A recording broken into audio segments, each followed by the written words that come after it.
Hello. Welcome to the next episode of the Way to Change podcast. In this episode, I spoke to a sister called Felicia Sokol, who is working as a birth doula and a womb healer. In this episode, she shares a lot of her wisdom and her experience that she's gained through working in these ways. So once again, I felt inspired to reach out to her to once again dive into this topic of natural birthing and hospital birthing. And we delve into various topics relating to those, and Felicia shares some of her experiences and as working as a doula in these settings. She also explains a lot about what actually is a doula, what's the role of a doula, and what it actually is a midwife. Then we delve into various other topics, such as society's, fear of death, fear of pain, fear of challenge, fear of discipline, which are all things that we both feel are related to the birthing process. We also delve into various other related topics, such as sex and sacred sex. We speak a bit about, we share a lot of perspectives on kind of what we see unfolding in society around this topic and some of the damage that's really being done from our conditioning and from our conditioned ideas around sex. And how that is obviously so related to birth. And then after this, we finish by speaking a lot about the womb and womb healing and Mizan therapy. So Felicia is a Mizan therapist, which is a type of womb massage. And so she shares a lot about that and how it can be really beneficial for everyone, and for women who are really experiencing difficulty with their bleeds, with their cycles, with their fertility, etc. We speak a bit about the pitfalls that we see in the Western medical system in trying to deal with these things as well. So that's generally what we speak about, and some real gems of wisdom are shared by Felicia in this conversation. So I'm really grateful to her and to her work, and for every woman and man who are daring to open their eyes to these new things that are really able to change the society and to change our health and our well-being. And so I'm very grateful. Thank you so much to Felicia. You can find her. She has a website. She's on Instagram and Facebook. You'll also find there, these will all be linked below, and you'll also find there that she has her own podcast, which I recommend checking out. And she's also works as an astrologist. Like I said, she works as a birth doula and is offering womb massage. And so reach out to her. She's kind of traveling around. So at the moment she's based in Europe. And so I really recommend anyone to reach out to her. She's also offering online consultations.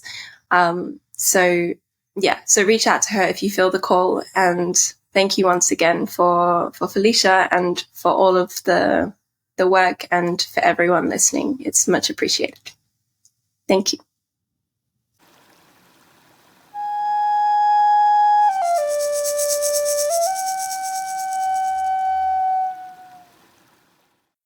So let's just start with a bit of background on you, like how you came across, what kind of led you to the work that you're doing at the moment, and what actually are you doing at the moment? What are you focusing on, and what's your vision?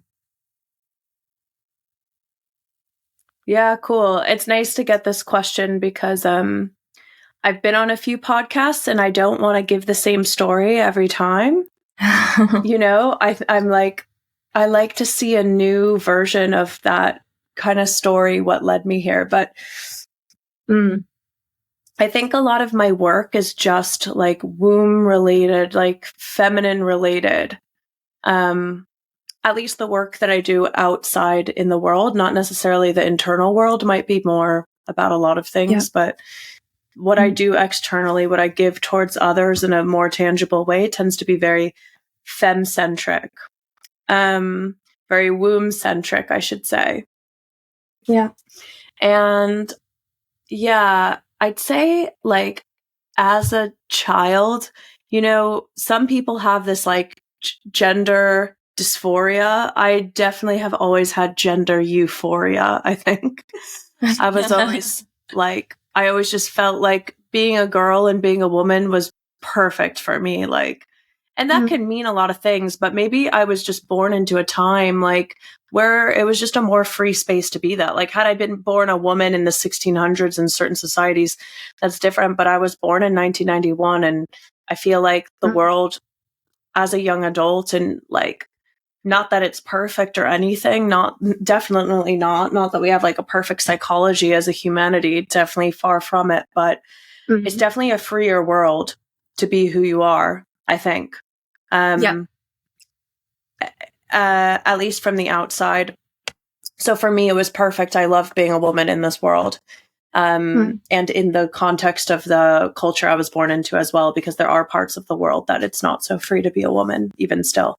So, yeah. So I was always like, I always give my mom credit here. Like, she did the most brilliant thing in the whole world, which was when I got my period, she took me out to celebrate. I didn't think that was going to happen. Like, I was almost thinking my mom was being like extra and stuff. I was like, Mom, relax. It's just a bit of blood. Like, why are you freaking out? But she was so happy. And I thought it was a little bit weird, but I was like, fine. I was like, great. You're going to buy me clothes and take me out to eat, and we're going to have a nice day together. Cool. Yeah. But I feel like that act, like, she was speaking something really deep into my subconscious that I didn't realize it like, my conscious mind at the time just thought it was like, whatever, like a day, and my mom was being extra and I was down for it. But like, but actually I think what she said was, you're a woman now, like, and this is a great thing. And this is something to celebrate. And that sort of always, I think that was always there. That went deep into my subconscious. And she always had like, it's great to be a woman even before I got my period, you know. But then I finally was a woman in the sense that I was now cycling, which really is an initiation in itself. But I continued on with like art. I've always had a lot of different interests. So I continued on with different creative stuff. I played music. I was an actor for a while. I have written a lot of things, and I followed that for a while. But I always had this thing. I didn't even know what a doula was, but I had one friend who became a doula when we were quite young, when we were like 24, and I had never heard of what it was, didn't know what it was. And when she told me, I kind of had this like, ding. She's still a really good friend. And I was just like, that's cool. But in my heart, I was like, I could never be on call for someone. That's crazy. Like, when she told me like what it entails, I was like, yeah, it would be nice to do that. But I still had it like, kind of like, that would be cool. But I'm really focused on this like artistic stuff. And like, nothing's going to veer me away from that. Like, you know, this like self-expression. It was very self-centered, but it was fun and it was good. But it was, yeah. But that was kind of the arc. That was the difference to me when I started to transition into more of this women's work, is that I sort of made this transition from being, I don't mean self-centered in a bad way. I just mean it was all about my own personal self-expression. And then it flipped a switch and it went all about serving others in this sensitive point of life. But that switch kind of happened, to make a long story short. I had started letting go of the artistic stuff. I knew there was something not right. I had a little breakup with that, of pursuing it in the way that I was. And I was a little bit in limbo for a few years in my life, but having a good time. This is like when I was like 24, 25, 26.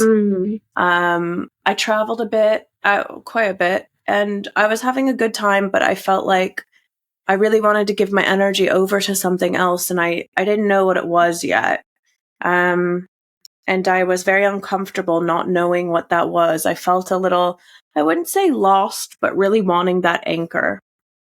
Yeah. And I went through a very traumatic breakup and heartbreak. Like, I'm good now, but at the time it was like the most traumatizing thing of my life. And actually, just to get myself, just to focus my energy elsewhere, I decided to take a doula course. I was like, I just have to do something else. Now, that past year, I was like completely obsessed with birth.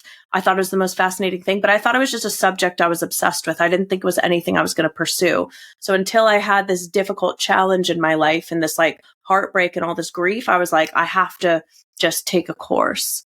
Yeah. And I took that course thinking, oh, maybe I'll go to birth. I had absolutely no ambition around it. It was just something to focus my energy on, just something new to learn, just something to do to take my mind off my own pain. And then the pregnant woman in the course asked me to be her doula. And then actually multiple people asked me before she was even due. And then some agencies reached out to me. I was living in New York at the time, where I'm from, and New York City. And then I just doulaed a lot that year. Like, I spent the whole year just like, I think I went to like 13 births that year. I could have gone to more, but I was like, I was even trying to chill a little bit. So it was really this kind of like divine timing thing. But it was that gear shift. Yeah, like it was given to you. From my own self-expression to serving others. Exactly. But you know what the similar thing between those things was they were both always very intuitive, and I always got to be myself. So I think I liked it, where it was like when I was pursuing all the artistics, and I still write music. I still write. I still am artistic. Like, I still I just don't pursue it in this like career, like rigid way. Right. It's just more of like an extension of myself and a way to express myself. And that was always very intuitive for me. And I loved that. I loved being in that flow. And also when I'm doing this work, it's also very intuitive. So that was kind of like, I still get to be myself in both of those. So, but the focus is not on me anymore. The focus is on someone else. And I like that now. I really do. It's so much better for me. So yeah. And then all of that sort of evolved. I ended up going to the south of Spain to Doula's. Yeah. I actually went to this birth in Spain first. I had no idea about Doula's, and she told me about Doula's. And it was during like the COVID time. So I was like, I wanted to travel, but I was like, oh my God, I think I have to just go to this Doula's place. And it was like my own personal Hogwarts. It was like something I made up in my mind. I was like, this is magical. I've always wanted a school like this. So that was amazing. And then I continued on to do some births. And then I started learning Mizan last year. I've been in Denmark for the last almost 2 years. And I sort of spent that time to chill, do some births, and also learn Mizan, which is a womb massage, fertility massage, and consultant. It's like a whole therapy, basically. Yeah, we'll get it. I really want to get into that and get into that in detail. Maybe it's best then that we start in a way almost kind of chronologically in terms of the doula stuff, and then move more into Mizan therapy. I want to go into both with you.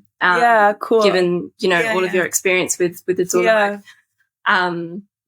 So for anyone who's listening who is, maybe even hearing the word doula for the first time, or who is aware of it but wants to know more, what does it, what is it? What does it involve, and how, like, what is your role as a doula, and, anything related to that? How does your experience of being at home births or natural births, or I don't know, maybe you've even assisted in hospital births as well, but how has your experience been of that? Yeah, loads, mostly hospital actually, or maybe it's half now, but I've been to mostly hospitals, or a lot. Maybe it's about even now. I don't even think so. I think still. Now it's, in the recent times, it's been more home, but it started off more in hospital. In New York. Yeah, the role of the doula. Well, it's interesting. Doula's a Greek word, and well, in one way it means slave, but it comes from the root word. I think it means service. So to be of service. That's how I see it.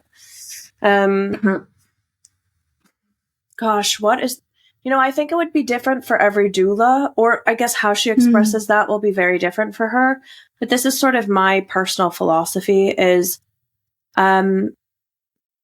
like I can play the role of really practical, not spiritual at all. Like I am spiritual inside, but not having that out on the surface in the role, like depending on the person, because if that's not what they like, no way.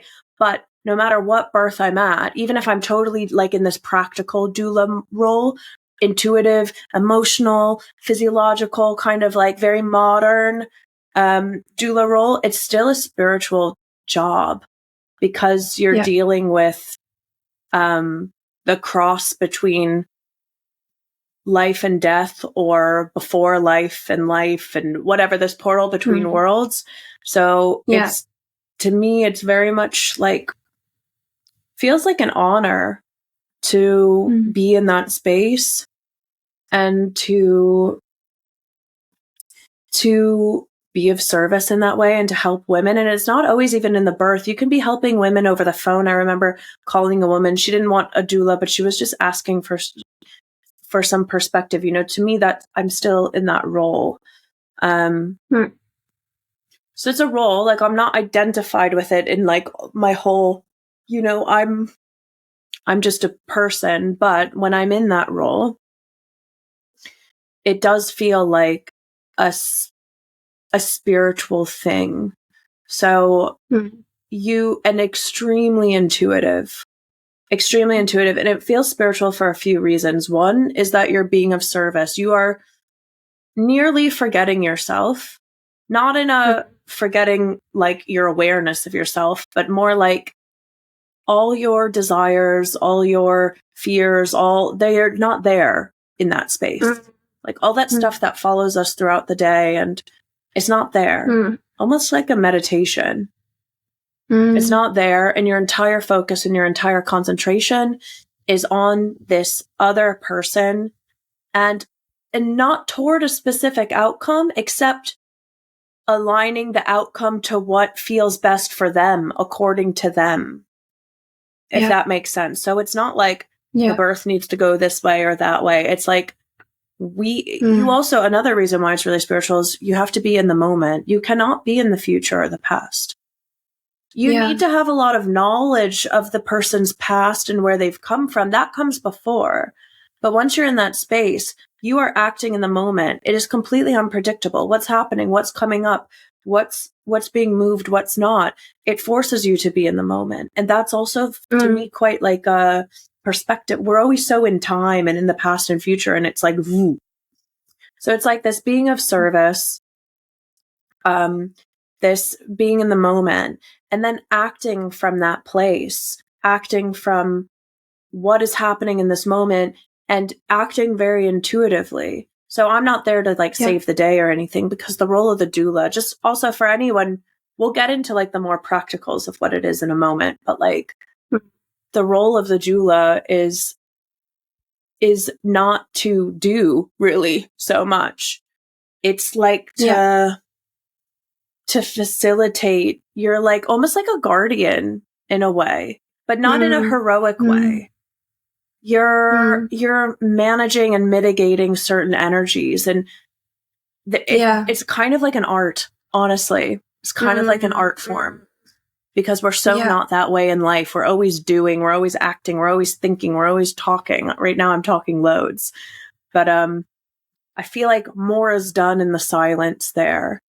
And also intuiting with the woman, like what she needs as well. So you're there like really as a friend. So it's this highly intuitive, highly in the moment, highly of service kind of position. That's how it is for me. Maybe other doulas have different perspectives. So that's kind of like why and then you're dealing with life and death and the unpredictability of it. And you're dealing with these peak moments in life. I mean, the hormonal blueprint of birth is like as strong as will be the moment you die. It's like it's a peak moment, like physiologically, spiritually, mentally, emotionally, physically. It is a peak moment in life. So you're there also in that intensity as well. Wow. So so then like practically what it is, I always tell people it sort of has like 3 roles. It's like physiological or physical comfort support, also helping get in the right position, moving baby in the right position, all from the outside, nothing internal, nothing invasive, everything from the outside, having these different moves you could do that like also helps ease intensity or pain if they're experiencing it as pain. So there's like the physical, physiological aspect of a doula to support in that way. Yeah. And then there's the emotional aspect, you know, being there for someone, really like holding space. And and then there's the advocacy, which has sort of come around, I think, since the medical industrial model has taken form, especially in the Western world. So you have the advocacy. So you really help with informed consent and making sure that she is, like making sure that her rights are not being violated and that she is educated. And well, it's not your job to make sure she's educated, but you can guide her toward that. Yeah. And also the partner too. You're also there for all these things are also for the partner as well. Like I'm not leaving him out or her out at all. Yeah. So, so this advocate, so it's like threefold in that way, but I kind of see for myself, like I see myself as more of like to be honest, I call myself a doula and I let people call me that. I don't care what anyone calls me. They could call me a witch. Like it doesn't bother me. They could call me a friend. It's all good. I am whatever I am to that person. But I do kind of see myself more on the lines of like a traditional midwife. I don't have all the midwifery skills necessarily. I haven't seen all of that take place. Like in my soul, I feel more like that. But I also feel like a doula who has a little more skills and has a little more experience with some things than most doulas. I don't mean I know more than most doulas. I mean, I've had experiences with a lot of strange things. And I also, going to Doula's and stuff, we got to learn a little bit more than what the normal doula would. But that's just based on averages. So I really identify with like, in like the 1400s somewhere, like some village woman who would like go to the births there. That's, I feel like that woman, like I have all the herbs and and I know like kind of like from the outside how things are going, and we can listen to the heart through like just like a tube, and not to count, not to diagnose, just to like connect and sort of this like old midwife wisdom. But that's how's the difference between that is what a doula is. If you're able to just like clarify also for myself, I mean, I know like partially, but what the difference is between the actual differences between a midwife and a doula in the practical sense. That's a good question, and it's a hard one to answer.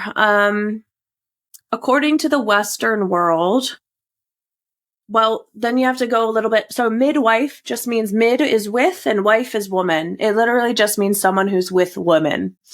So in that sense, I guess we're all midwives, right? And like, but now the medical industrial model, especially in the West, has basically, like hijacked the word midwife. Yeah, basically that's what has happened. I'm not saying that's terrible, but they were like, we're going to now take that word. We're going to own it, trademark it. It's ours. And you have to follow through the medical industrial model and our curriculum in order to be certified. And then you can call yourself a midwife because we're now the authority over that word. They're not really the authority over that word. I understand where they're coming. I thought they should have just called it a nurse, a birthing nurse. They should have just called it that. I don't know why they had to use the word midwife, but it was probably because that's what the public knew and they wanted to get the public over to there. And there's a lot of benefit. I'm not simply criticizing it. There's a lot of benefits to learning some medical things and stuff for sure. And going down that route is totally valid. It's just another route from another. But I just think the word has been hijacked because so if that's their criteria, then you have midwives in hospital, right? And they're midwives. But what about like the elder midwives in Guatemala who've never been to a single class? Yeah. Are they not midwives? They've learned from their grandmas. Are they not midwives? And according to who? It's very kind of, I guess, colonial in a way. I don't know. Yeah. To say this is this and this is that when that thing has existed since the beginning of time, and that word in different forms has existed from the beginning of time. So according to me, you're a midwife if you know you are in your heart. I don't know. Like that's it. Because different midwives have different skills, and maybe the midwives and the elder midwives in Guatemala could learn a few things from the ones coming from the hospital, and vice versa. Like we all have different knowledge based off our experiences and what we've learned, and what we've experienced. So it's hard to, but then I guess, but though the difference, doula sort of came up in the Western world. It's more of a Western invention to mitigate what's missing from the midwifery model in the medical industry, basically, which it's missing that continuity of care.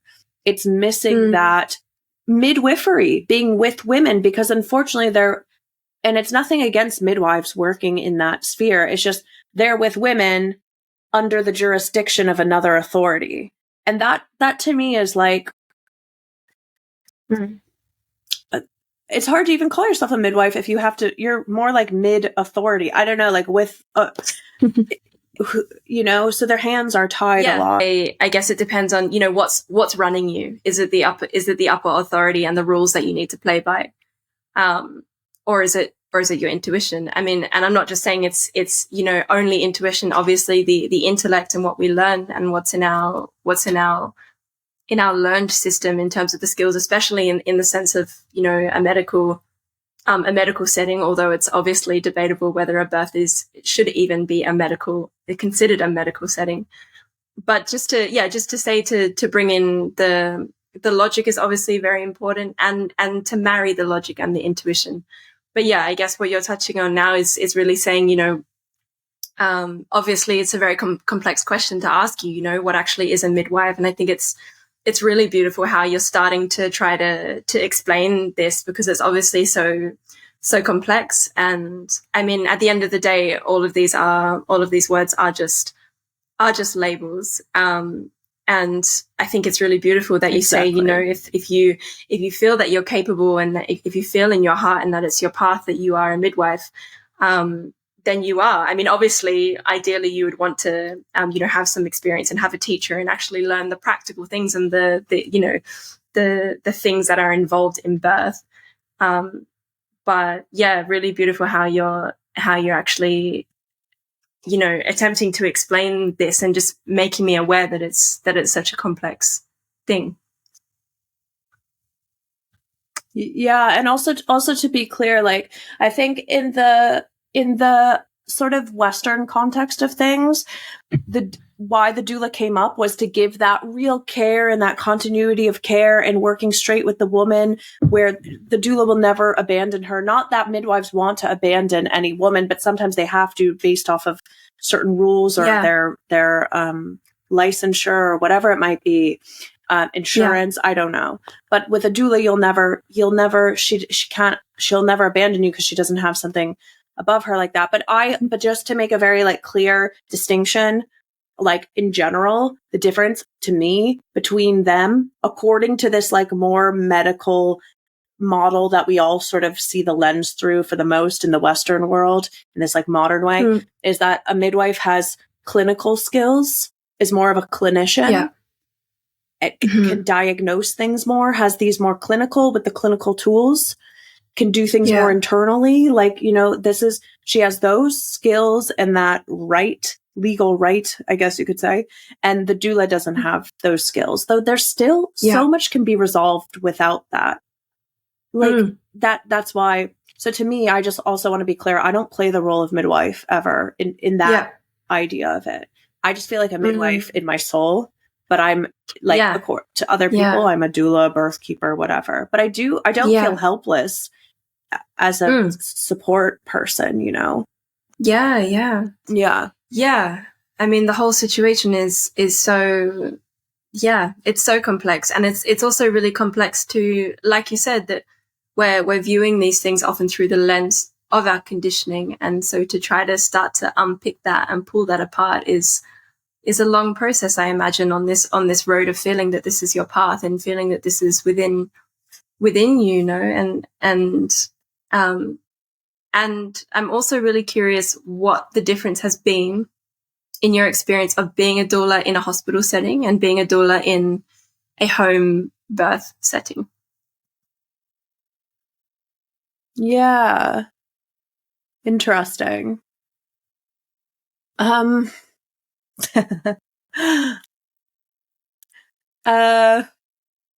see.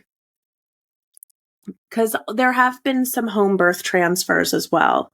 Started in a home. Yeah. And transferred. Mm-hmm. I'd say the main difference would be the woman's authority. When you're in your own home turf, you're the boss in a way. When you're on someone else's turf, especially a whole industry, you're not the boss anymore. You are the boss of your own body. No one can take that away from you. But you're going to have to fight off what they want. Because at a home birth, it's more about what you want. And then, you know, so I feel like I'd also say in general, like a woman, well, no, I don't want to make a generalization actually, because there's plenty of really super empowered people who choose hospital birth and plenty of sometimes disempowered people choosing home birth. Like there's all different reasons. But I'd say usually if a woman's birthing at home, she'll have a strong instinct that that birth works, I guess. But you could also have that at the hospital too. You're just in the presence of people who don't necessarily, even if they believe it, they don't necessarily always work in those conditions. But I always say when you go to the hospital, you're playing a game of Russian roulette. So when you go to the hospital, you're playing a game of Russian roulette. You don't know who's going to be on staff. It could be the best people in the world. You could have the best birth ever in a hospital. I've seen amazing births in hospitals. Like, don't get me wrong. Especially, and that really has a lot to do with how much work you've done, but also like who's on staff that day. How much energy do we have to use to keep the peace or keep a peaceful setting? Or is it quite easy to keep a peaceful setting? Is everyone pretty peaceful who's walking in? Everyone's pretty well rested. Everyone's, you know, but then the thing I always tell them is you're also playing a little Russian roulette with the way your birth goes, because if you start scribbling outside the lines, like failure to progress, meaning like maybe contractions stop for a little bit, then all of a sudden the pressure's on, where maybe at a home birth you don't have to feel that necessarily. So it's a narrower space to receive the peace that you deserve. You can. It's just a narrower bridge at a hospital, if that makes sense. And it can be amazing. So don't get me wrong, but I think, like I always tell people, you're a low risk woman, whatever that means. You're healthy, you're educated, you're robust, you want to have a natural birth, like that's your intention anyways. Just birth at home, have a home birth. Like don't bother yourself with playing Russian roulette. And I don't know if you're a little bit unsure, maybe there's some fears, you do feel safer in the hospital, go for the hospital. That's fine, you know? But if what you want is just a simple birth and you're in a simple, healthy condition, like what you do and leaving your house. Kind of, no judgment. Just like ask yourself, what are you doing leaving your house in that? Unless, I mean, like I'm in Denmark and there's some really nice birthing centers and they have even better like equipment than you might have at home, and they clean up after you and you basically get room service for like 2 days. I kind of get it. Like, but you're still under their jurisdiction. You still have to scribble in their lines. So that's kind of it's kind of like an in between option.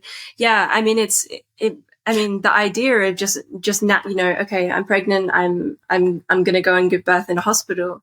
That is the the general narrative, no? And to even like mention that idea to a lot of women in the West, unfortunately, is almost, surprising. Like, what do you mean at home? Like, it needs to be done in hospital. It's a dangerous thing. It needs to be a medicalized thing. I need to be under the protection of these people who have the university degree.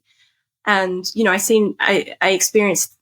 I see the exact same thing in the like psychotherapeutic realm as well.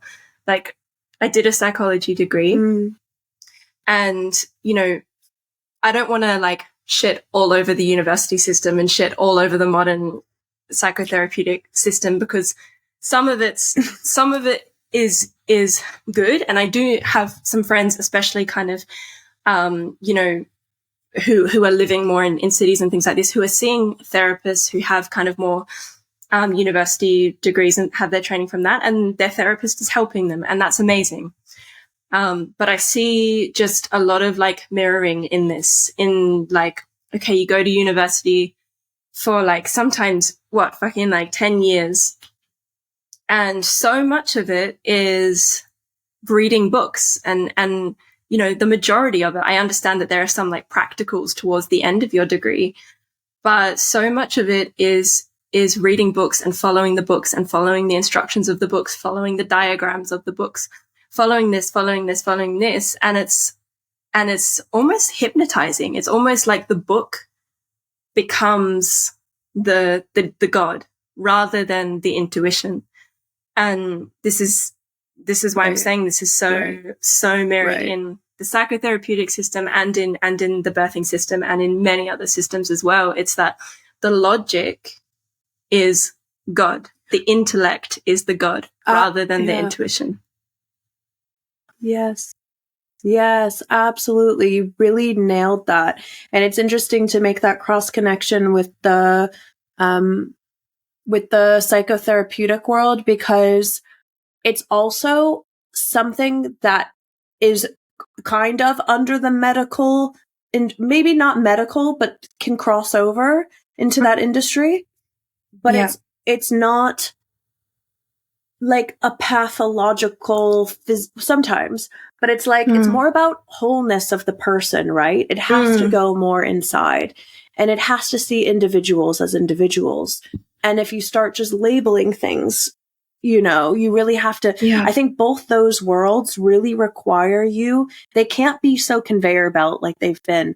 They both require that you look at the individual, you look at the whole picture, and every whole picture is very different. And that's what the medical industry does not provide. It's not because they're bad. It's not because they're evil. It's because they're not set up that way. But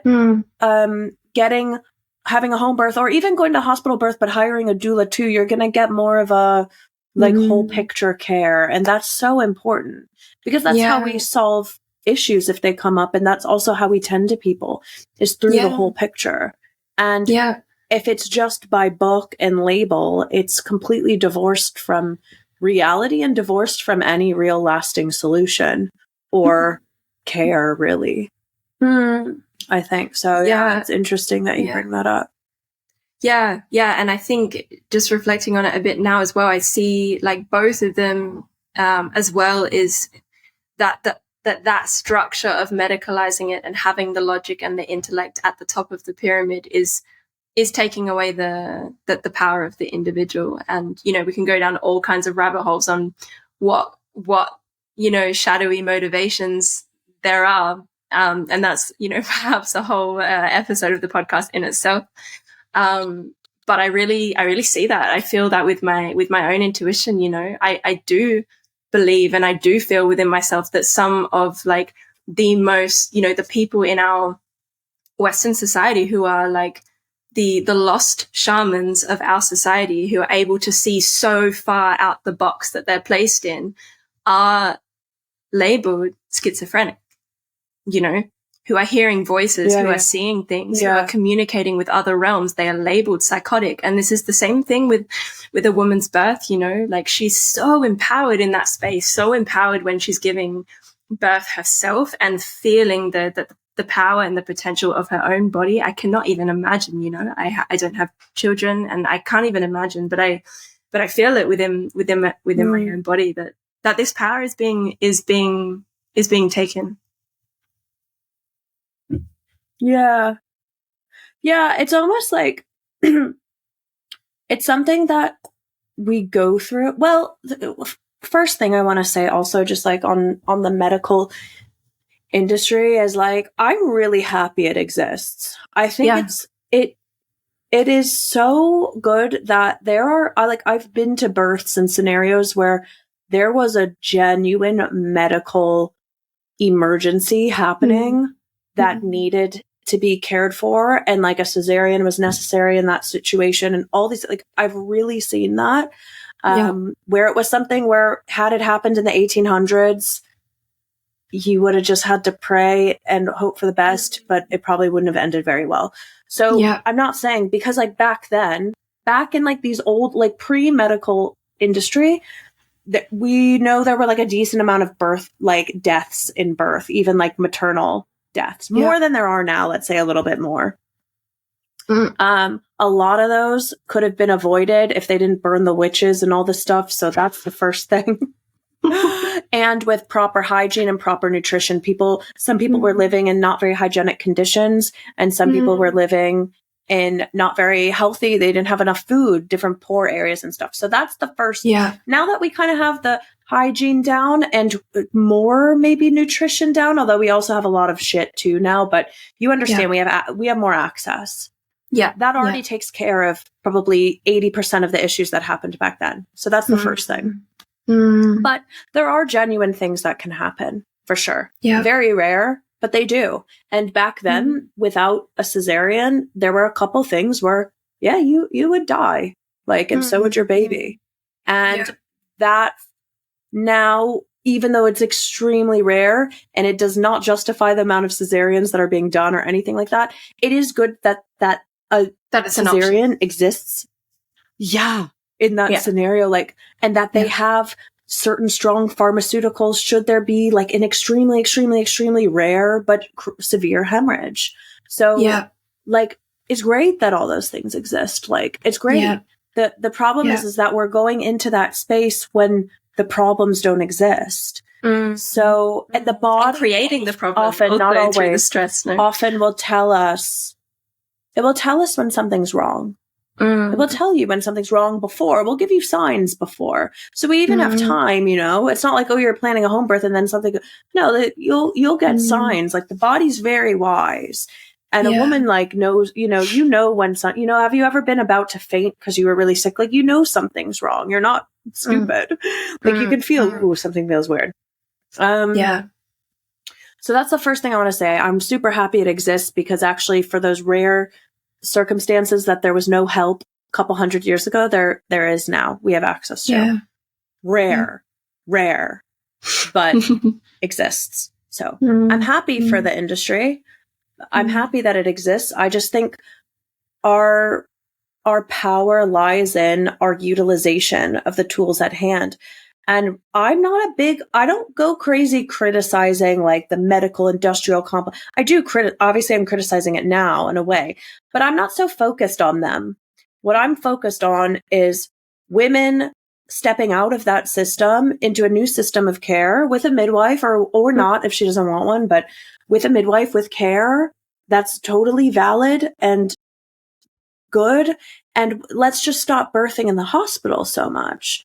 Because the more we birth in there, the more we create these created problems. So the responsibility really relies with us as a humanity, I think.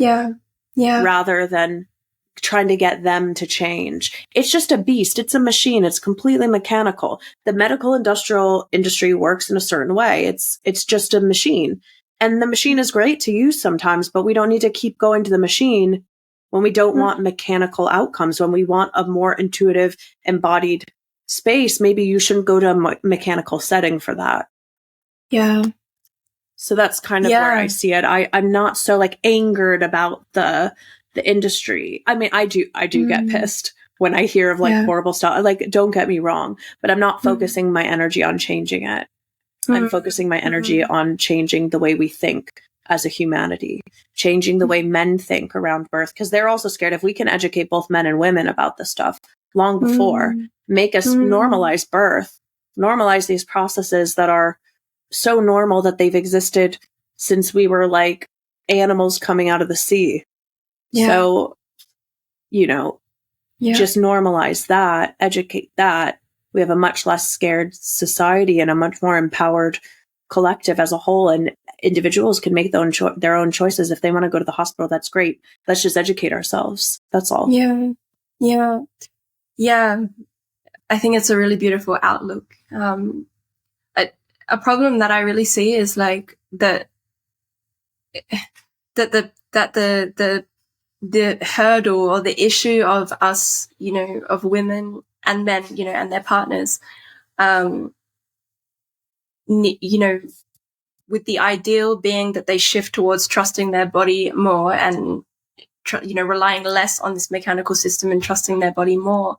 That is a problem that is so deep in all aspects of the Western society that I see, is that it's not just that we're not trusting our bodies and in tune with our bodies and listening to our bodies in birth. Like, I see everywhere around me in so many people a disconnection from the body. A lot of the time, complete dissociation from the body, and people are not even aware of it. You know, there is such a lack of even feeling the feelings that exist within one's body, you know, away from the birthing context. So it's absolutely. I mean, we just came out of COVID, you know, like that was not that long ago. I know we all forget about our trauma after it's over, but like, or like we just transfer it to the subconscious, but like we had a society doing ridiculous, like dressing in plastic, walking around, standing, like going completely against any logic, any evidence, anything. It was all psychological, because people were behaving in ways because they were so afraid. It was fear. What it was fear. And I'm not saying that people aren't vulnerable to certain illnesses and all that stuff, and that we shouldn't be careful and wash our hands, of course, you know, and maybe stay away from people when you're sick. I get that, you know. And that maybe this particular illness seemed or could have been scarier to other people depending on their conditions. However, we had things that made no sense. I almost got arrested for swimming in a waterfall when there was nobody there. There was nobody within miles, and I was just swimming in a waterfall. And they told me, I was like in Spain, they said, do you know, like, this is extremely illegal what you're doing. Like, we're under a state of emergency. I was like, I'm swimming in a waterfall. Make it make sense. Make it make sense. It doesn't make sense. It's fear. So people were behaving in crazy ways because they were told to. Yeah. And I think, you know, we've also been told that birth is scary, that death is scary, that, you know, and I think it all like boils down to a disconnection from spirit. I really think it just boils down to that. This hyper materialism, this hyper fear. It's fear to me is like the absence of God or love or source or whatever you want to call it. It just can't exist where there's a connection. It doesn't exist there. And we all have fear. I have loads of fear, like we all do, you know, but I think this fear around the body, it's really a fear of death is what it comes down to, I think. Yeah. So I know that's like kind of deep, but that's where all this birth stuff comes into, I think. Yeah.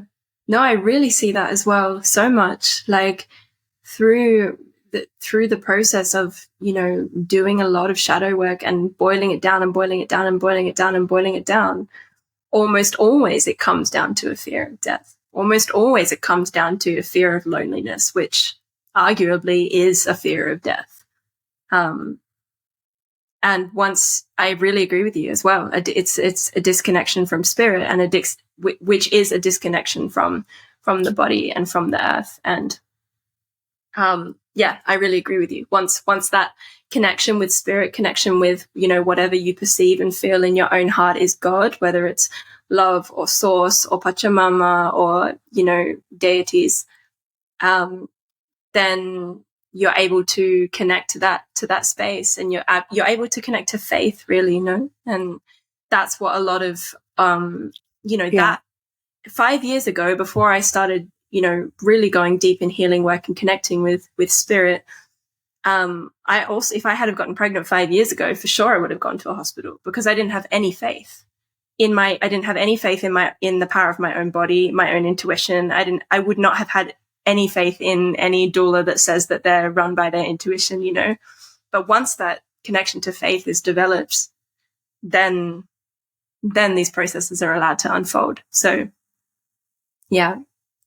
I think so too. I think there's also another fear, and there's the fear of pain or challenge. We live in a very, like,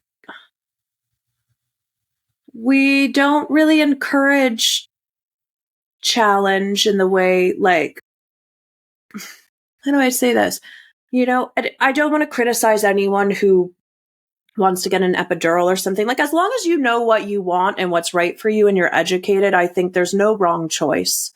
Even an elected cesarean, like, if you're like, hey, like, I have some sort of sexual trauma, whatever it might, you don't have to even explain yourself. Yeah. As long as you know, as long as you know, there's no, to me, there's no wrong choice. There's no, like, actionable thing that you can take that's a wrong choice if it's really coming from within. So I really want to say that before I go into this. But a lot of women choosing the epidural, which, for anybody who doesn't know, that's the thing that basically numbs you to the contractions in the birth process. It basically numbs you from, like, the hips down. And it's very widely used. And I've seen it be a really good thing in women who are afraid of pain, like, just screaming and afraid. I mean, they would have had that baby. It just would have been through a lot of extra energy that wasn't required, and that the epidural kind of relaxed them, and then they completely opened up and it was fine. So again, like, I get it, but let's draw it back. Let's go back a few steps.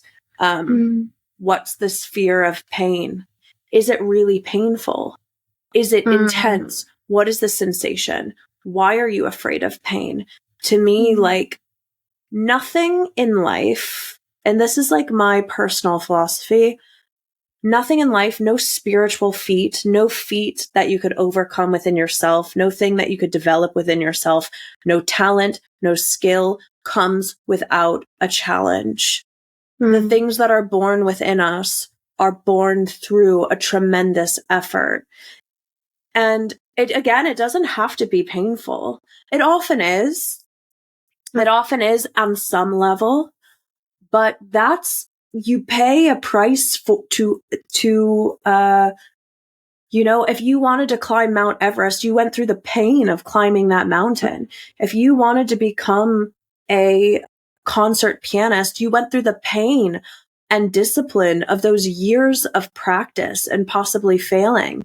If you birthed, you know, yourself through some trauma, you went through the pain of facing that and or overcoming an addiction. You made your life so much better, and you went through the pain of having gone through that addiction, realizing it, moving forward and out of it. This is all, to me, birth. This is all birth. And when we birth a human being, another life, who you will love so much because you're biologically, like, aligned to love this child, and also because I believe something spiritual steps through us, where even though we're lacking sleep and we have to put maybe our career on hold or whatever it might require, whatever sacrifices we have to do energetically, physiologically, emotionally, spiritually, materially, something else is acting through us that allows us to do it, no problem. Well, maybe with a challenge, but that birth process, like, to not go through it, to cut yourself off from it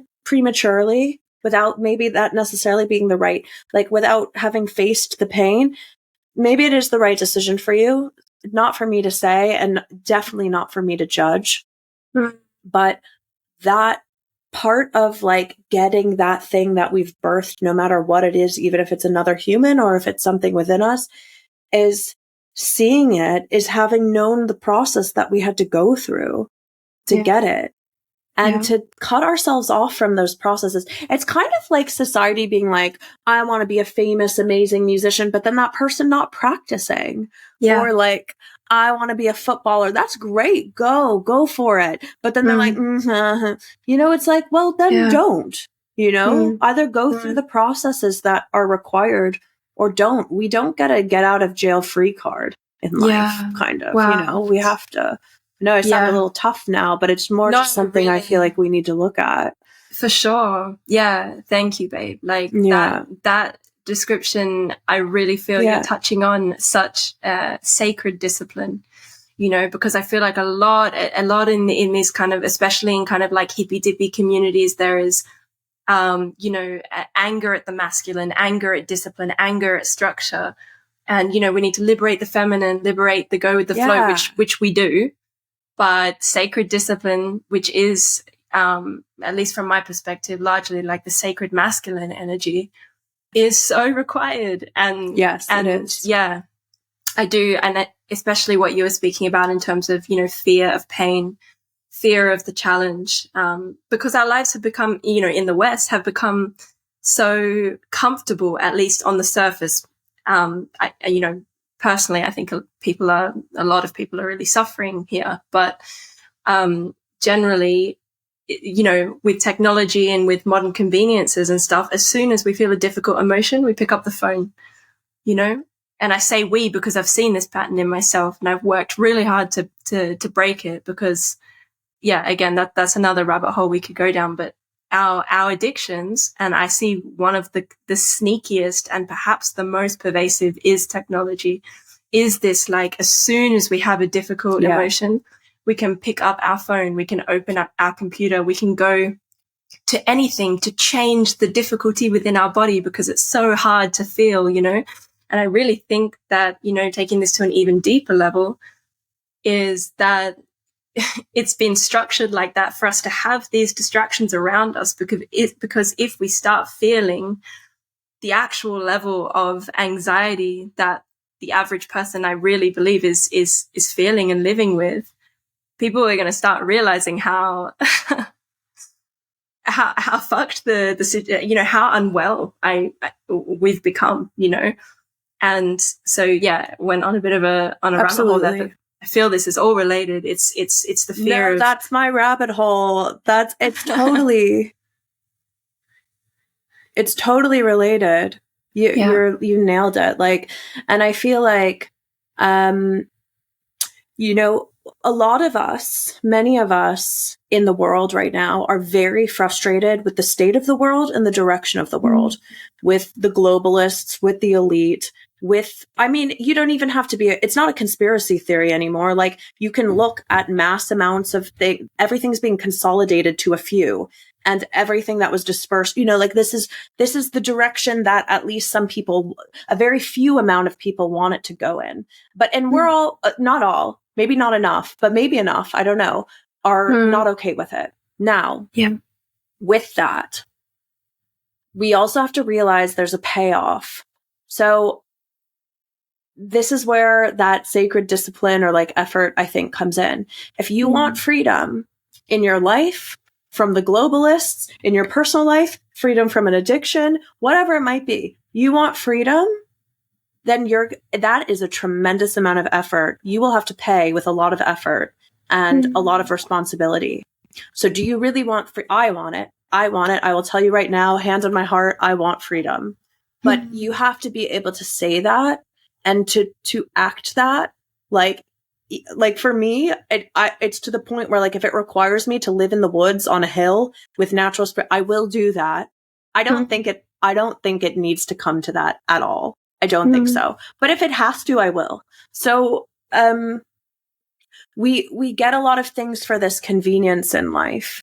And, we have to understand we can be pissed off all day long at the state of the world. But if you're not building freedom within yourself, within your surroundings and your circumstances, we don't have to be completely off the grid yet. That's, you know, it's a process. I get it. Yeah. But like, if you want to be free in yourself, you have to start working towards that, you know? You have to start learning to sustain, even if it's just little steps every day. And I think for me, I really love this work with like helping couples or helping, guiding, supporting, that's the right word, supporting couples as they become parents, because the children are the future. And if those parents can feel proud of themselves, even if it ended in a cesarean, it doesn't matter what happened. It matters how they moved through it and how they came to those choices and stuff. That's really what matters. If they can come out of that event and say, I'm proud of myself, I know who I am, and I know how to say no, and I know how to say yes. And I know that here, not because I'm blind and only intuitive, and but because I make informed decisions. I educate myself. I draw on intuition. I listen to what other people have to say. I take it in or I don't, like whatever.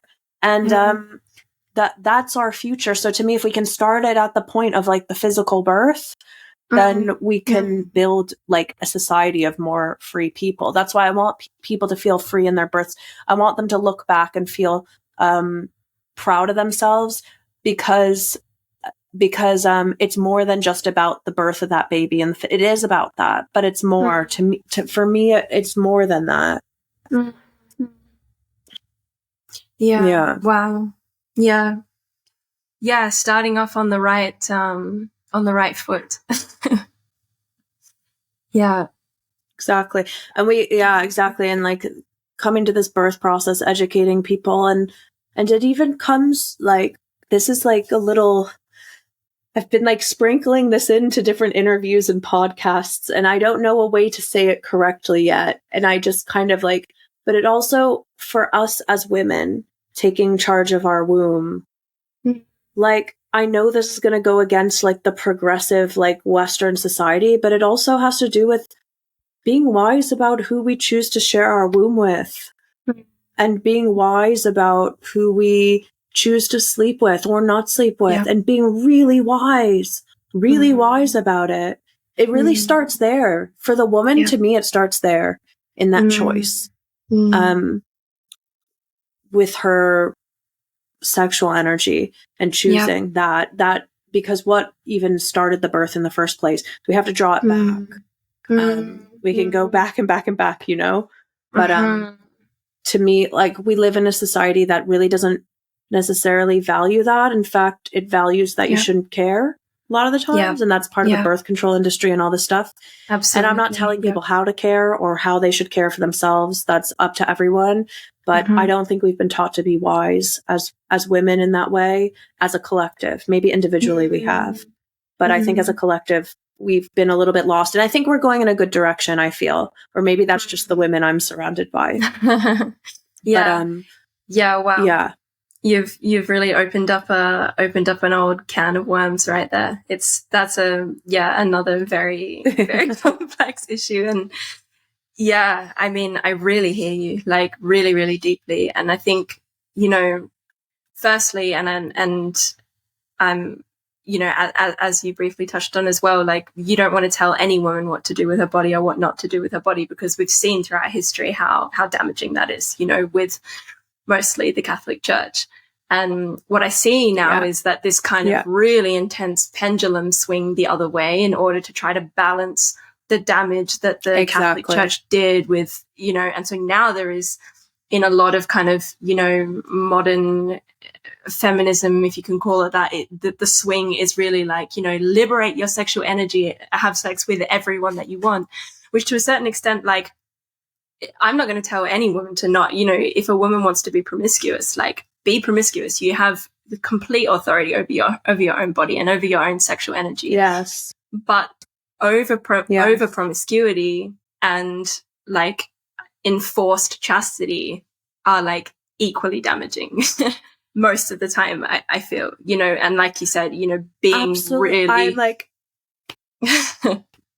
being careful, like you said, with what energy you're inviting in. And obviously this really ties into sexuality in general, our conditioning around sexuality with the porn industry and with the media. You know, it's so complex. And we're not only relearning how to birth, we're relearning how to, at least I can speak for myself, but I believe this is with a lot of women, actually learning what is lovemaking. Because I don't know about you, but my first teaching about sex was movies where people would be having sex and porn. And that's what it's like for most people. And it's not lovemaking. It's acting, and it's damaging for both the man and the woman involved. Yeah, I think what's interesting here is that it's actually one of the hardest topics to talk about, even now. Even now, like, you know, we talk about birth, we talk about the medical industry, COVID, vaccines, whatever. We can discuss the globalists, like mass agro farming, the vegan industry, all these things. We can talk about them. I think those are, but no one's really been able to talk about sex in the way that it's so tremendously abused in our society. And it was also being abused back when it was repressed. That's also abuse. Yeah. I want to be clear. They're both abuse. Like that extreme repression, burning all the witches, all this stuff. That's abuse of sex. The Catholic Church, all this abuse of sex. And now it's still abuse of sex in a more overt way, or a more, in a different way. Just the pendulum swinging, like you said. And like, even it's everywhere, because even if you're not exposed to pornography at a young age, which most of us, even if we don't want to, like a pop-up comes on the computer, whatever it is, exposed to it. Wait, is there even a too young? It's always too young. But like, even for me now at age 32, I feel too young. Like, please. But like, but then it's also like, it's in our advertising. It's like, you got to buy this thing. Look how sexy this thing is. Or like, you have to do this, or like this singer, and the way the rappers are rapping. No, there's a really good rap too, but there's like the way like the music industry is, TV, movies. I'm like, why did you need that scene? Like, if it tells the story, great. Like, if it really is like the one in Titanic, great. It's part of Titanic, is part of the story. But like in some movie, they're just like throwing it in there. They're throwing a topless scene, and they're throwing like a ridiculous, like, oh my God, what was this show that I watched? I'm being really critical now. Bridgerton. I don't know what that is. And there was like these like just ridiculous. It was just like it was just so absurd. And it's just, what are we saying? Like, what are we saying about sex? What are we talking about? Like, what I don't even mind if all that exists as it is, as long as we can balance it out with some other ways to talk about it too. Like, I don't mind that side of the pendulum. It's totally cool and fine, but it's so pushed on everyone and forced on everyone. It feels like very violating to me, where I'm like, can we also just balance this out as a society and talk about this? And also, can we all talk about how this has harmed each and every one of us? Each and every one of us. Can we talk about that? Like, so that's like, I love being able to talk about it now, but it's hard to discuss publicly, and I'd like to make it less hard. It's really a process, and because it's so intertwined with shame and guilt, you know, leftover remnants again from the influence of Catholicism. It's so intertwined in this like shameful thing. So if you have sex in this way, you're ashamed, or you feel guilty, or, you know, like, I will openly speak about it. You know, I've gone through various processes of grappling within my own being, of like, oh my God, like I desire this type of sex, but my spiritual ego doesn't agree with this. And, you know, just all of it, it's so complex, so much guilt and so much, you know, and then there can be this, you know, this kind of unhealthy swing the other way of like, you should only have spiritual sex. You should only have tantric sex that is so wrapped up in love and presence. And the reality, I think, is that that's a process to get there for most of us. Like, because most of us are coming from really intrusive conditioning around sex, and the process of reconnecting the heart and the womb, or for the male, the heart and the, you know, the womb space. I really see that as largely the problem, that there is a cut between those two chakra points, and to fuse the connection between the heart and the womb space is how we can relearn to start making love, rather than to just fucking. And, you know, if you want to just fuck, that's also fine. You know, I'm not, like I said, I'm not judging anyone. Yeah. It's complex. Yeah. Yeah, it's the same thing. Like, whatever you want to eat, you're allowed to eat. I feel the same about that, you know, put into your body. Like, you are allowed to eat whatever you like. I'm not going to go, hey, you shouldn't eat that burger from McDonald's. Like, that's not my business. That person knows what they need to, what they want to eat, when they want to eat it. And like, as long as it's consensual and like, it's all good. But I think we don't have any positive role models. It was left out of the religions, except among the mystics of those religions. It was completely divorced from the religion. And that was a problem, because it's actually there if you read it properly. But it was divorced from religion, and it was divorced from us seeing it in the world properly. And we don't have a model. We don't have a positive model yet. So we have to find out what that is for ourselves. And hopefully I hope for myself, if I ever have children, that I can model that in the right way. Like figure out how to be a person who has a positive relationship to that and a healthy relationship to that, and can pass that on even in the most subtle ways to my children. Because we're super lost in that regard. I think we're incredibly lost. The whole of humanity is really lost in that way. And I really feel very passionate to find our way again in that space. And that's also, you know, sex, birth, and death, they're all connected to each other, right? You can't like birth and death. We always say they're the twins, but I think they're triplets. I think it's sex, birth, I don't even know what order to put it in. What comes first? Death, then sex, then birth, or sex, then birth, then death? I don't know.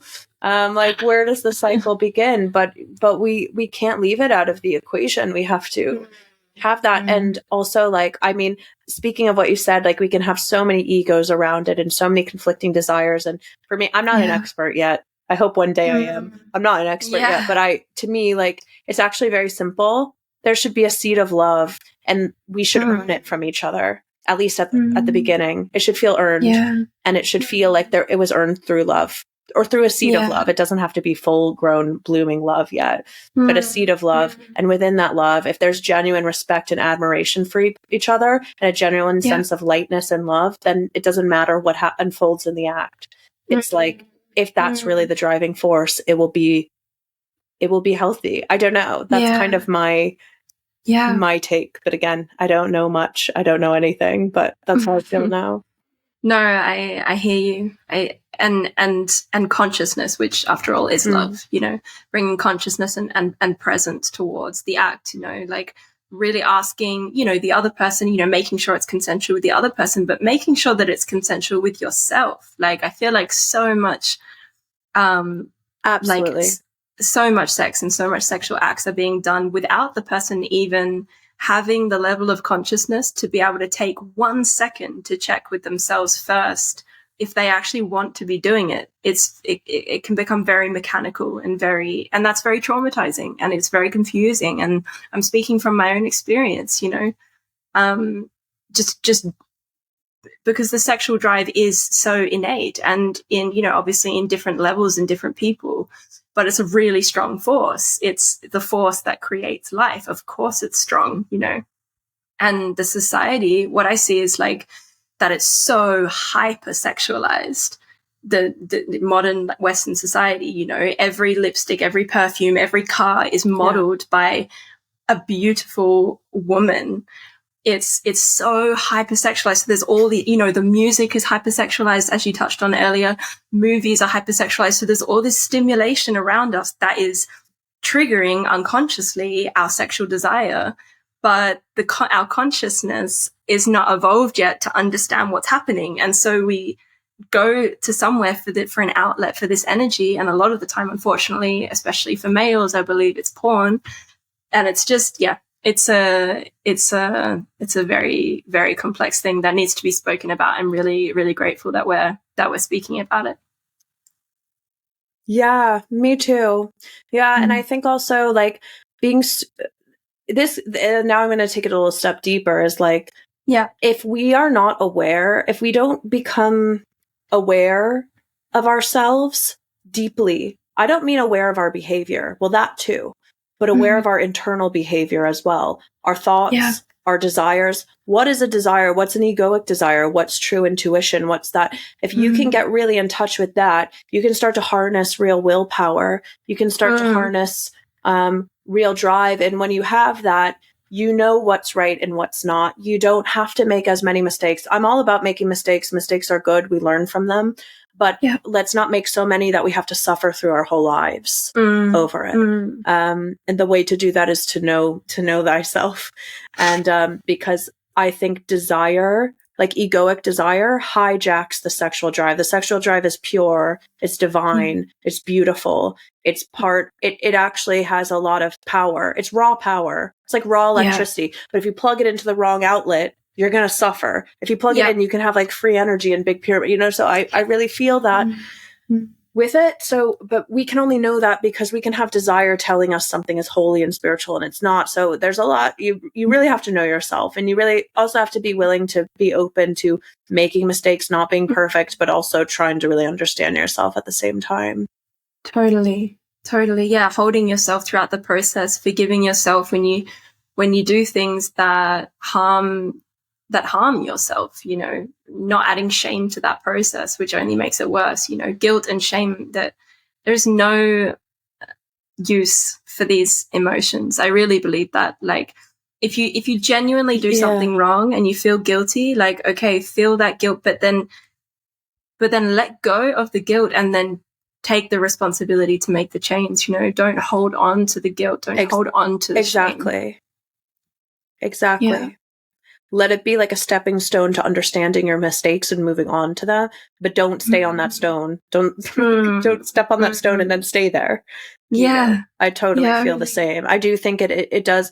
If there's guilt and there's shame, it means there's something you need to look at, that you made a mistake. Yeah. And then in order to not make that mistake again, you have to go back and understand what that was and unhook yourself from it so that you don't do it again. You know? But not just stay and hate yourself over that. That's kind of just, it's kind of self-involved egoism that's causing yourself suffering. It's just not necessary. Yeah. But it's so funny how all this stuff, this like, all this birth, all this taking responsibility, it really does come back to sex, birth, and death. Yeah, really. And like without really talking about those, without really talking about those as like a whole human, because guess what? We'll all be born, we'll all die, most of us will have sex. We've all been born and we'll all die. And we're all all of us are a product of sex, at least that. Yeah. So, this is not a subject that leaves anybody out or any stone unturned. That's the right word. Yeah, really. And I really feel like it's something that's not spoken about enough, because it's so present in the society, whether you're conscious of it or not.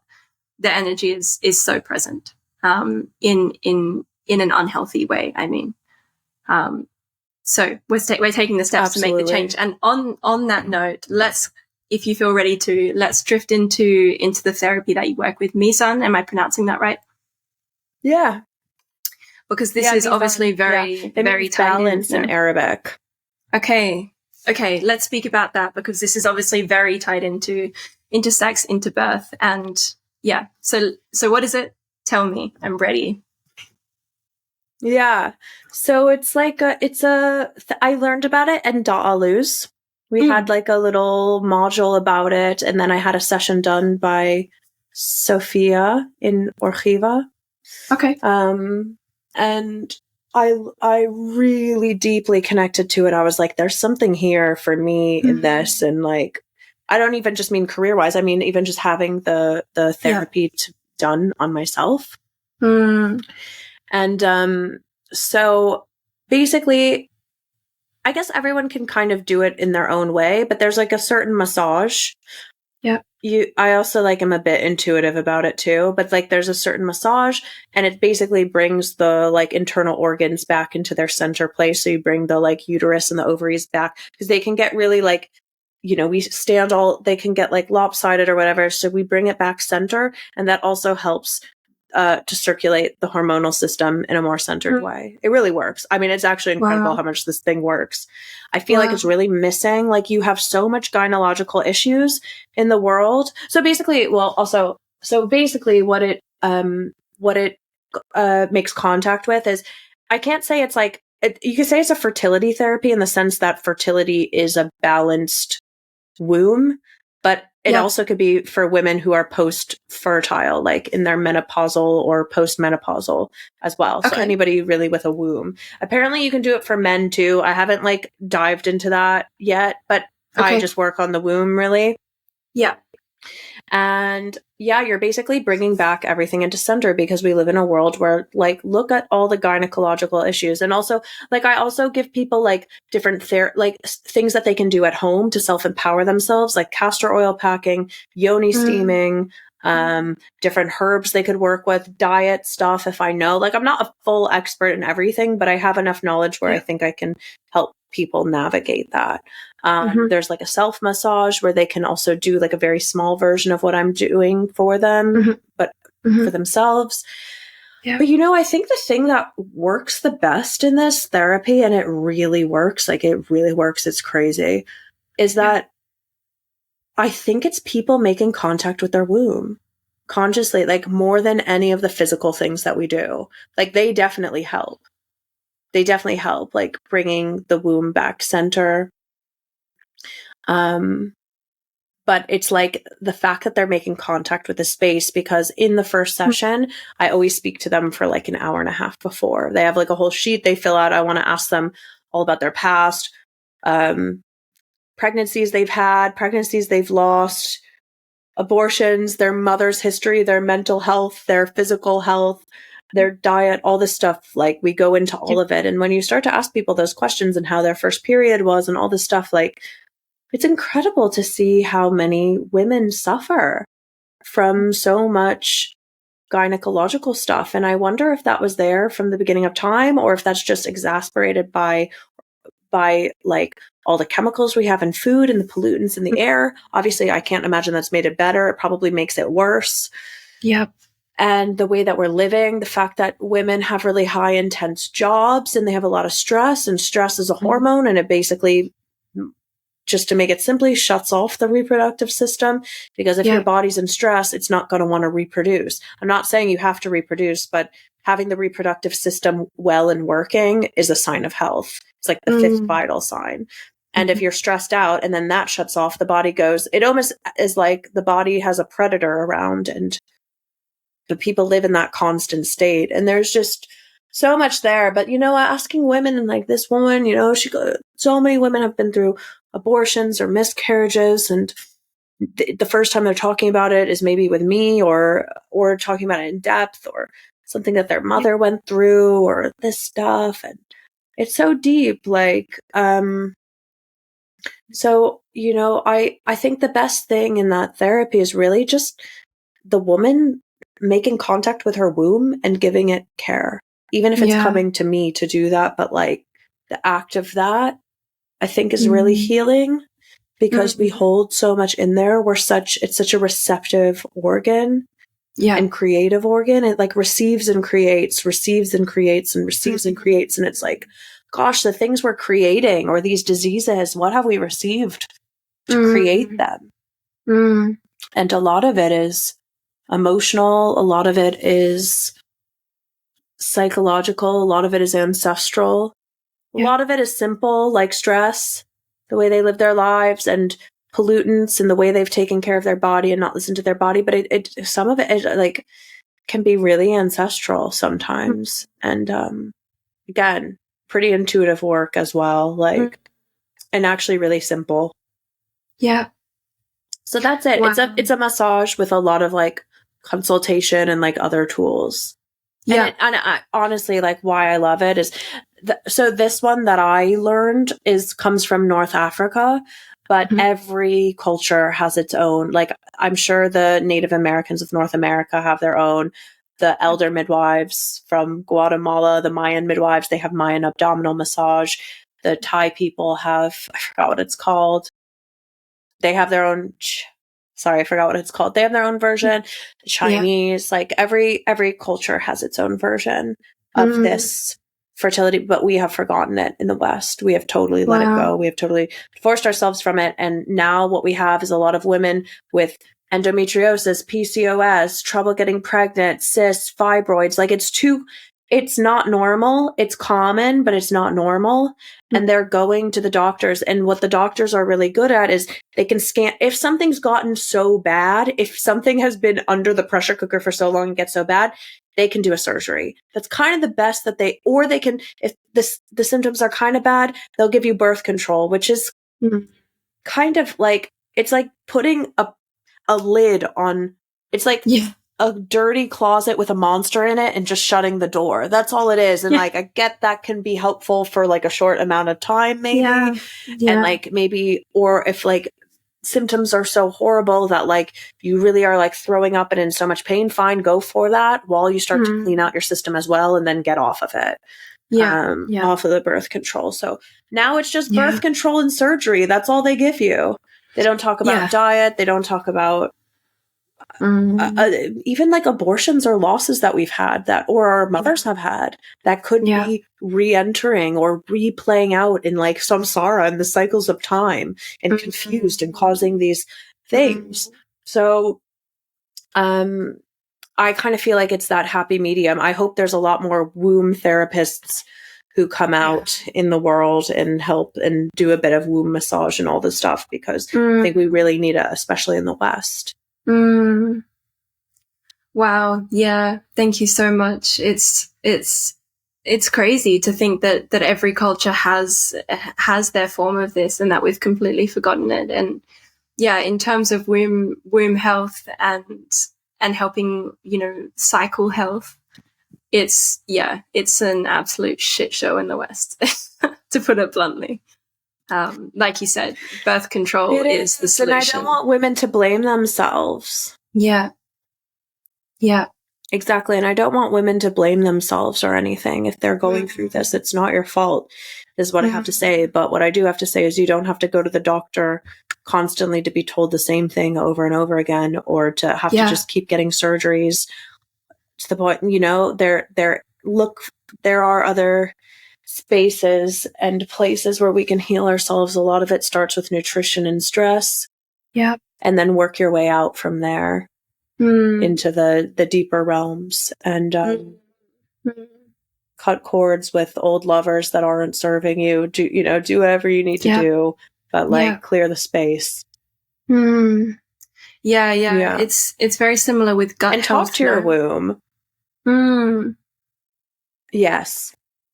And also, poor gut health will also have poor it's completely connected as well. Yeah, and I actually read online when I was looking a little bit into this just earlier, it's doing the Mizan therapy can actually help with digestive system stuff as well, hey? Yeah. It's actually all the abdominal organs. Right. Okay. So yeah, it definitely helps with digestion. They're very connected. And you also have the liver. The liver is kind of like connected to all that too. It's another organ, and the kidneys and But a lot of it is just, if you just move the womb back into its center space and add heat to it and some care, it can do wonders. Okay. So the womb becomes like kind of tilted or inverted, and that impacts its functioning and the hormones involved. Okay. And it changes very quickly when you start to pay. Like it's easy to move it back a little bit and to realign and stuff. And yeah, like I think the problem is that we think that if we have all these symptoms, like if we're constantly in pain on our periods or feeling like we need to vomit or something, and we think that's normal, like, and that's just something we have to deal with. I'm like, no, it's not normal. You shouldn't be feeling that. A little bit of pain's okay, I think, like a little bit of cramping, but it shouldn't be ruining your whole day. And also encouraging that I rest a lot more. And when I don't, I pay the price now. Yeah. I never knew what a period cramp was until like 3 years ago. So I was lucky because I didn't have any negative symptoms at all. I would only feel it emotionally a little bit, but now I feel it much more. I'm like, I don't feel pain. I do get a little bit of cramps because I wanted to feel that my womb is working. So I asked it, can you please give me some cramps so I know what these feel like? And now I get a little bit. Yeah. They don't just like maybe like 3 in the whole period or something. And Yeah. I'm like, okay, cool. This is happening. I like it. And then also my energy, I can feel it drop. Creative energy is very different. Like, I really need to rest. I don't have I don't have as much tolerance to give so much and all this stuff. But I think it's because I'm more in touch. Yeah. It's interesting how once you kind of drop down to the deeper levels of connecting to your body, then it's a lot of the time it's more obvious. That I think that's a lot of the problem, though, that a lot of people don't realize how much pain or discomfort or difficulty they're having with their cycle, because like we were saying earlier, of the disconnection from the body and from the womb space. So I imagine a large part of this therapy, like you said, just making contact with the space is so healing in itself. Yeah, absolutely. And it's not something you just have to endure. It's not the price you have to pay for being a woman or having a womb. It's and it might not be exactly yours to begin with either. Could be generational, but if it's in you, then it's yours to heal. That's kind of how I think. It still is related to you and it's still there. So at least deep in the subconscious, whatever in the mind or emotion started it in the first place, even in somebody else up the line, it's still that same emotion and thought still exists in your mind and energy body too, even if you can't trace it to something. But again, we don't have to understand all this. Just you don't have, if it helps you to know, you can receive that information, but if it's not necessary, you just work on it, you know? Yeah. Maybe that's a good time then to make clear where people can find you and contact you in case they're listening to this and wanting to receive some therapy from you. Are you taking? Yeah, tell me what you're offering at the moment. Yeah, what I do online is childbirth education.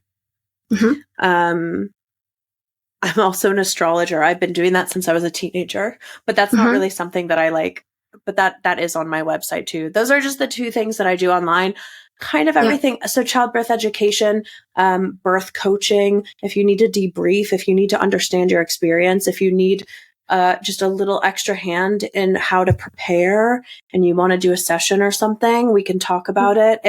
If you have something like some womb thing to debrief, we can still go through the consultation of it as well.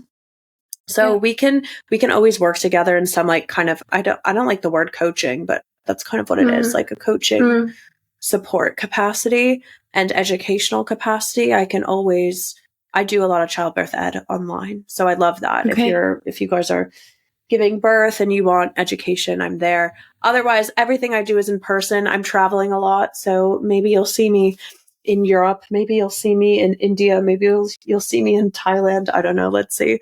But my base has been throughout Europe now, and I offer this Mizan massage and Mizan therapy, and also as a birth doula and a postpartum doula. You can find me. It's my name. It's my first and last name.com, FeliciaSokol.com, FeliciaSokol.com. And the same with my Instagram handle is at Felicia Sokol. Very easy. My email is it's the same at Gmail. So that's where you can find me. Perfect. Yeah. And I'll link all of that below and give, all of that information below, so that people can contact you. Amazing. And receive whatever they're feeling called to receive from you. And if you're not in their area, to also, just to encourage encourage anyone who's listening, if Felicia isn't in your area, to reach out to others as well for this kind of therapy. I imagine it's it's spreading, and I pray that it's spreading. I pray that more therapists are coming to the surface in this way. You know, you will definitely find it. So I really believe that. And also, Emma, thank you so much for having me on and talking to me. I really appreciate it. I spoke so much. It's amazing. So I also really believe in silence, but not for a podcast, I guess. Yeah. Next time we'll do a silent podcast, silent meditation podcast. Yeah. Thank you. Thank you, sis. Thank you. Yeah. Thanks so much.